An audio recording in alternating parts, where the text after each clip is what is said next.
Hits and Crits. This video is brought to you by Trading Goblin.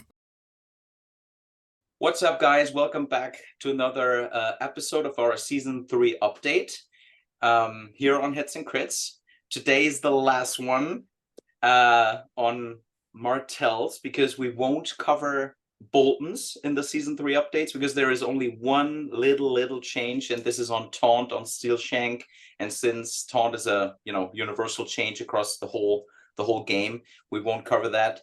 And furthermore, all the current stuff, all the current play styles, the tactics, the list buildings is all on Randall's channel on Imperial Minis. So definitely, if you're a Bolton player or interested in the faction, go to Imperial Minis and check it out. He covered all the stuff and all the shenanigans with Tybalt and all the stuff you need to know against Bolton. So definitely check it out. And talking about Imperial Minis, Randall is here with us again. Hey, Chris. Hey. So today we want to cover the Martells. Martells did not get a lot of changes through Season 3, but still mentionable changes, still crucial changes we want to talk some about. Pretty important ones. Yeah, important ones. They did not get an overhaul like Greyjoy, but still, these changes can really make a difference. So I would say let's just jump right in with one of the most used commanders in the game in the last months, or since they came out. Since release, since release is Harman Uller. Harman Uller lost his supply aid, which I have seen when I played him, or I've seen him play. He was most of the time he was in Spearman on the sides, basically pushing up his forces and heal and give sustain, or to heal his units up in the front. So, and that was really hard for your opponents to come by. So he lost that, but gained reinforcements. So in my book, this is a huge change for Uller. What do you make of him, Randall?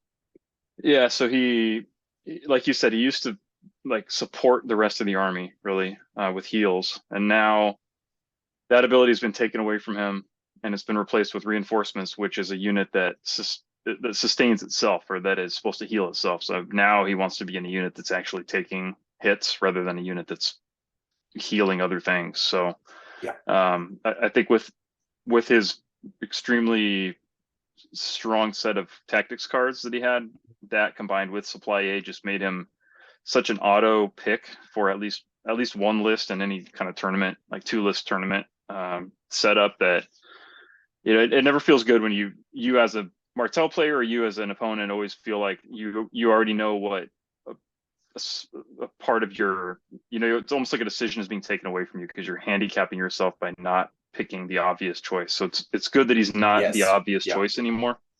I think he's not being played that much right now, that I can, as far as I can tell, but I think that's just because folks are kind of rotating through some of the other commanders right now and kind of reestablishing what the Martell meta is going to look like. But I think this was a good change. He was just everywhere all the time. It's good to mix things up a little bit more now. Yeah. Battle Endurance is a strong card, right? Spiteful Truce is also a strong card. He just brought 3 cards which basically dealt with every aspect of the game. One was offensive, one was healing, and one was basically defensive through Set for Charge. So he basically brought the whole package into one commander, and he still does. But now, as you said, he's played definitely different. What I see him a lot of times in Golden Company now, pushing up through the middle with Harman Uller. So basically, putting them again down or up in morale, makes them better in morale, so that nerf they got, the recent hotfix they got, is a little bit negated by that. So morale gets better and they heal back. So this basically becomes a unit, if played defensively, which most of the time you will do, and you have them in the middle, it's quite a pretty tough tough unit to deal with. So he's still picked, but he's just used differently. It's good to see him being used in that way, because it always seemed kind of lame to see the commander just sitting in a unit sitting in behind the the back. line and just kind of shedding wounds to because you want your commander to be up there doing stuff. You don't want him to just be in a 5-point unit just kind of sitting around. So it never really felt fun and interactive. Yeah, so that's on the commander. That's the biggest change with commanders. Let's go to NCUs, namely Doran. Doran, Prince of Dorna. So Doran, he went from granting 2 points per round during rounds 4, 5, 6 to only 1 point. So we think that this is a quite or it can be a big change in certain games. So for me, I never picked Doran in tournaments, but the only reason for that was not competitive play or competitive players or like good players. My main reason was a lot of times in tournaments, you have time pressure. So, you get the 2 hours to finish the game. And if you have certain opponents making the game slower, or intentionally or unintentionally, whatever, but the game becomes slower and you have Doran, you might not even come to the point that you score points from him. So a lot of times I will just I left him at home in tournaments because he wasn't worth it because of the time limit. So I would say he's more used in casual play or like play at home kind of setting. Don't know. Kitchen table. What do you think? Kitchen table games. Yeah. So I found this change to be a little funny in a certain way. So Doran was kind of the big like bugaboo boogeyman of the meta for a little while. And, but he was countered. There were counters to him. Lots of people complained about him, but he never seemed to really be dominating any tournaments, really. People would bring him in a list almost just as kind of like a intimidation factor or to influence the behavior of their opponent's list building decision making. But I don't know, I found it funny on the season 3 reveal stream that Simon did that they made this change, but that Michael Chanel did not seem very pleased to have seemingly been like impelled to make this change by I can't remember what he said, but he basically kind of like referred to the people that complained it as a bunch of like knuckle dragging filthy casuals or something like that. Something like that, casual players. He made some comment. It was kind of funny, that he made this design change because he felt pressured from the unwashed masses that complained at their local game stores about this. So I think this change is it's mostly going to affect casual games. I think, like you said, folks weren't taking Doran a ton anyway, because it ended up kind of handicapping them as much as it did their opponent. So I think this just is going to make him get played even less. So it's important, I think, for casual folks, because it can be a feels bad if you're a new player and you don't know how to counter him or play around him, and you just end up losing the game at the end of the game when your opponent scores 4 or 6 points on you. I think it's a change that will help some more casual or new players to not have a bad experience, but that's about it, I think. I have to say, one of our community members, he's also one of the best players I know, or obviously one of the best players in the game. He's Iceman. He's on stats. You can check him out. I think he's on 7 or 8 now, rank. So, but he told me the other day that he moved back to Doran even in tournaments because Varys is so strong. So now he brings Doran and Varys, and a lot of times plays commanders like the Dark Star, double skirmishes, pushing up, doing a lot of, going around the units, shooting like 3 times and stuff like that. So because it makes your opponent really think where to go in terms of the tactics board, because Doran influences it in a certain way. Varys influences in a certain way. So he learned to go back to Doran, and a lot of times, even in tournaments, he plays it. So yeah, so I did not since the change, but he's saying that he really benefits from Doran in games because it messes up the tactics board play of your opponent. Yeah, for the aspect of adding the water gardens and what everything the water gardens can do primarily. Yeah, and especially with Darkstar, because in certain moments you force your opponent to move a unit, and that might be the crucial moment where Darkstar did not move yet or made his move yet to march up, and then again you trigger a certain card and let him shoot again, right? If that's the right moment and this unit has to move, and your opponent does a bad move, pushes up a little, or too much for too close to you, Darkstar can really be devastating. I think that is the reason why he uses him. So just saying, I think there is more use of him even in competitive play. You just have to check it out. I think it really works well with Darkstar.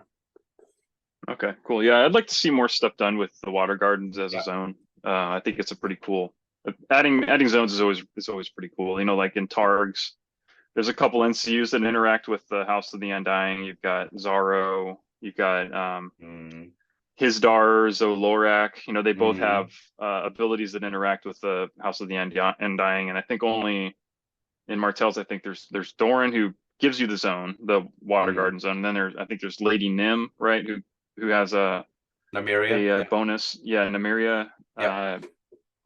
And I think that's it. I don't know if I'm forgetting something. No, that's it. I think there might be a card. Is there maybe a commander card or something that gives a certain bonus? That might be, but for me it's only Nymeria. Yeah. All right, that's on Doran.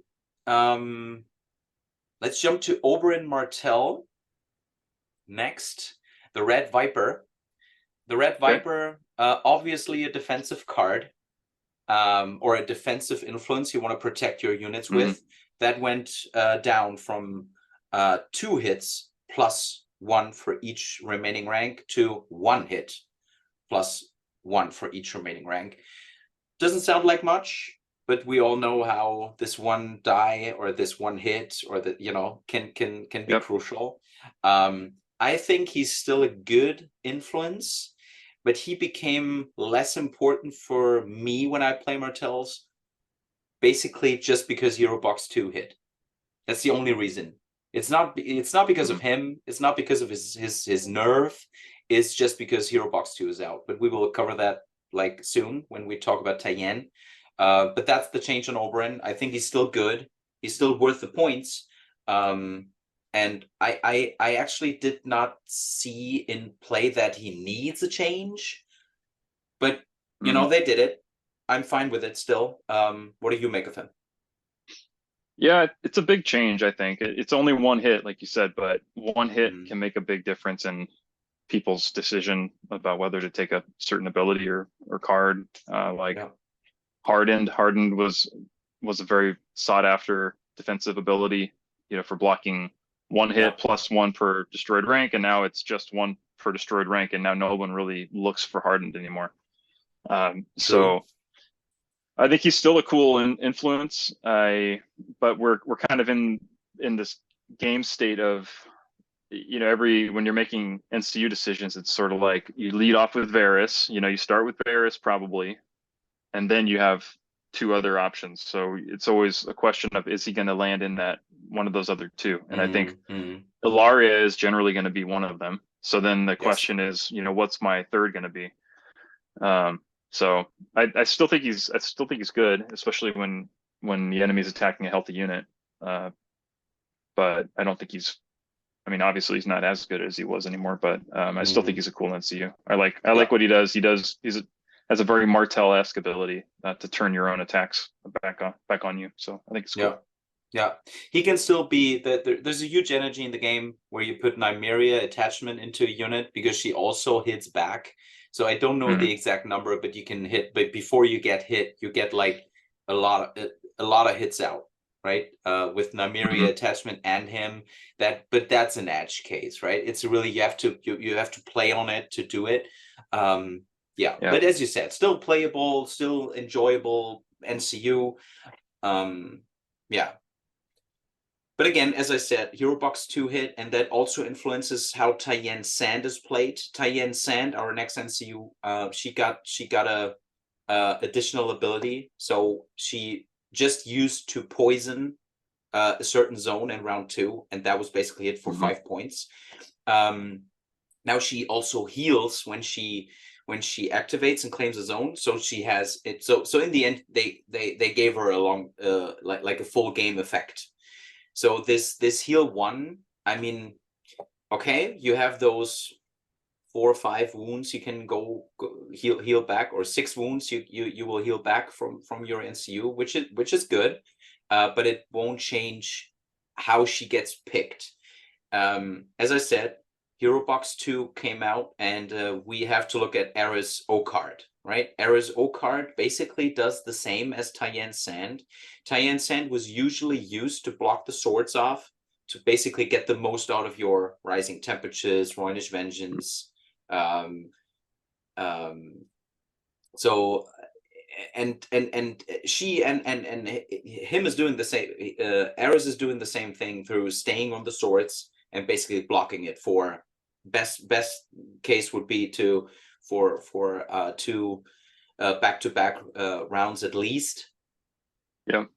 So, and he's 4 points. So that would put, for me, it puts Tien a little bit on the bench, for that matter. But still, I really like to play her because it's just, it's just but just out of a fun factor, right? It's really funny it's to put her it's a out mind and say, game. yeah, it's a mind game. I poison factor, that. Do you go to it? Don't you? Right. So, and your opponent really has to decide at some point, like maybe around 4, 5, the latest, obviously. But a lot of times in 4th round, your opponent goes like, should I do it?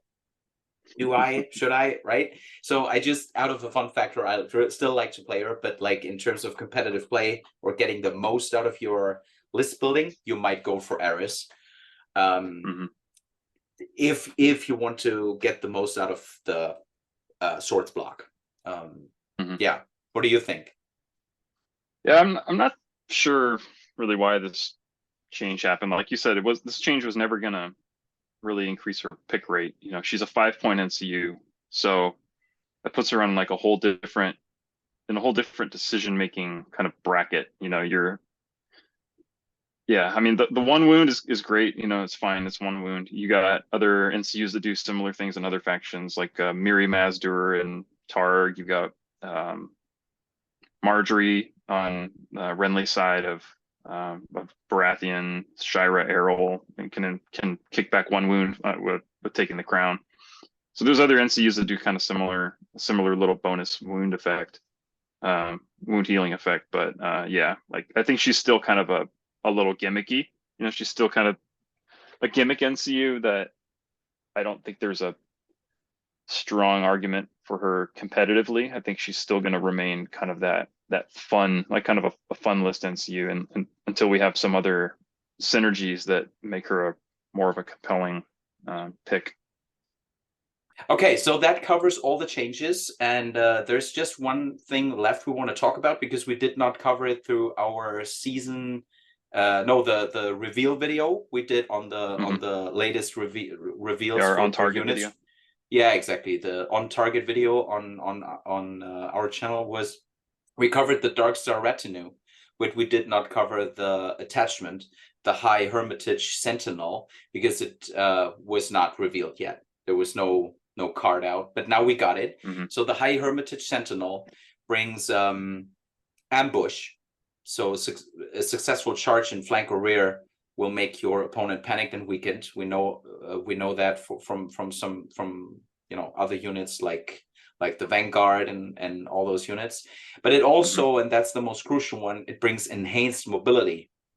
So +1 movement and pivot before marching.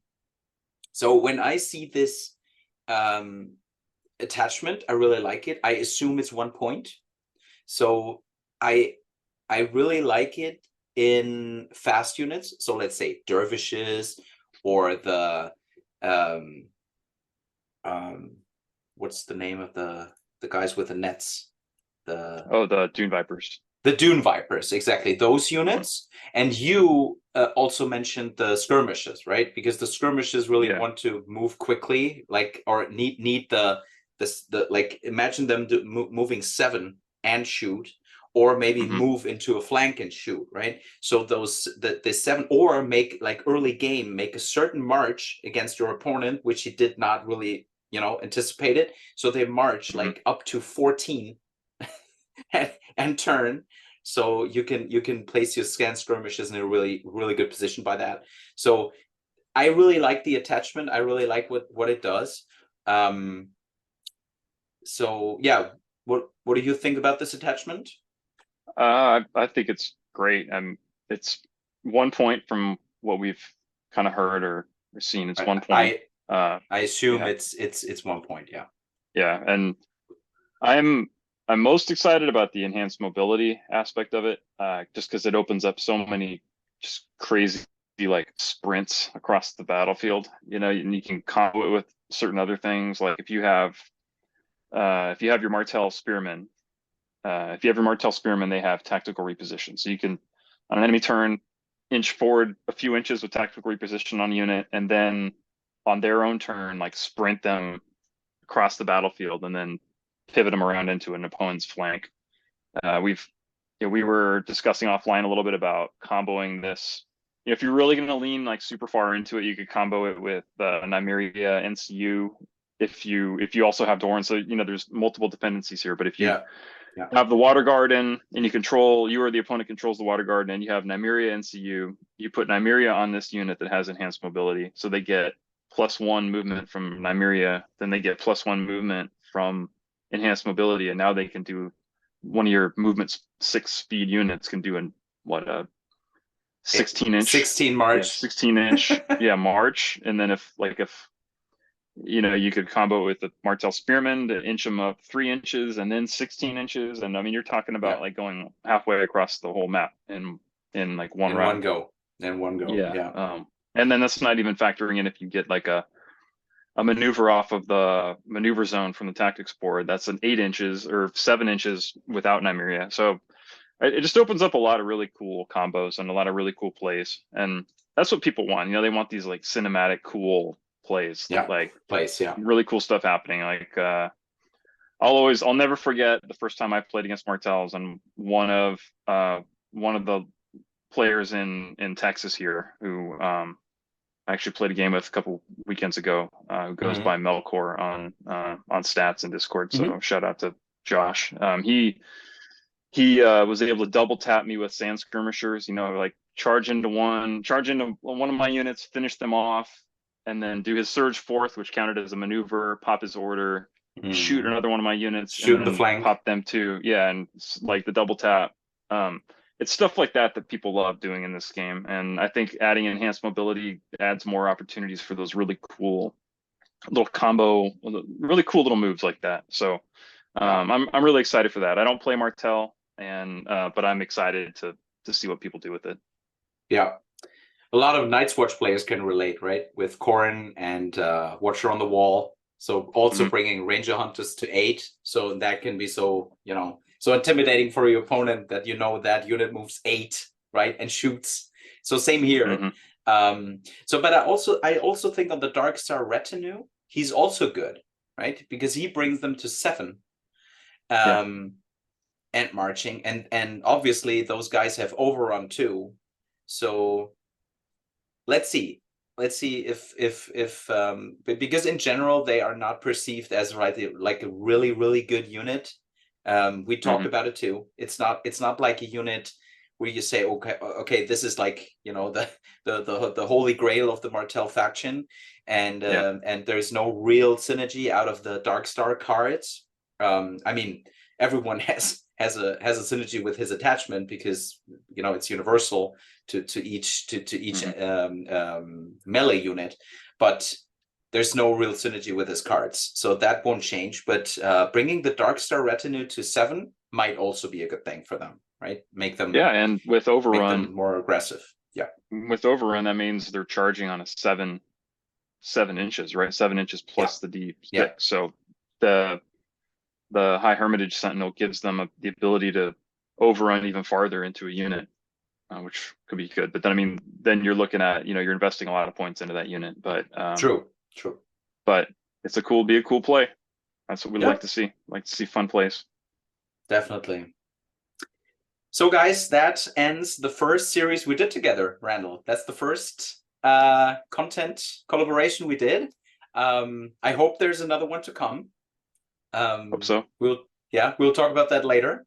So until then, please drop all the comments and your everything you need to say, your feedback down below at the comments, and we will see each other definitely on Imperial Minis or on Hits and Crits. We really enjoyed it. We hope you liked it. If there's anything we can do better, just jump onto our Discord, put it in the comments. We will definitely make sure Feel free to answer them. Insult us personally in the comments. We have definitely that's what we most like about it, right? All right. So last time for this series, I will say it in the most German way I can do. Auf Wiedersehen. Okay. And goodbye. And goodbye.